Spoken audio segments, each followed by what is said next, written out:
होते आणि अधर्म वाढायला लागतो त्यावेळेस संत या ठिकाणी येऊन काय करतात? अवतार तुम्हा धराया कारण उद्धाराया जन जड जीवा. या ठिकाणी अवतार धारण करतात आणि तुम्हा आम्हा सर्वांचं काय करतात? उद्धार करतात. म्हणून म्हणतात काय? उद्धाराया जन जड जीवा. आणि हे सर्व करत असताना, समाजामध्ये वावरत असताना धर्माची वृद्धी होते, भावाची वृद्धी होते, भक्तीचीही वृद्धी होते, अजून कशाची होते? सुखाचीही होते. या सर्व वृद्धी होतात. म्हणून तुकाराम महाराज म्हणतात वाढावया सुख भक्ती भाव धर्म कुळाचार नाम विठोबाचे.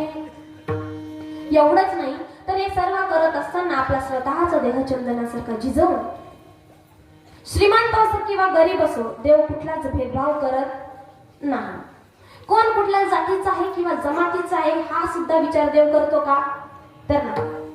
मला सांगायचं एवढंच की संपूर्ण जगामध्ये वावरत असताना आपला स्वतःचा देह चंदनासारखा झिजवतात. गरीब असो किंवा श्रीमंत असो, कुठल्या जातीचा असो किंवा जमातीचा असो, पण प्रत्येकाला समान न्याय देण्याचा प्रयत्न कोण करतं? संत करतात. आणि त्याच खऱ्या व्यक्ती महत्वाला संत असं म्हणतात. विठ्ठल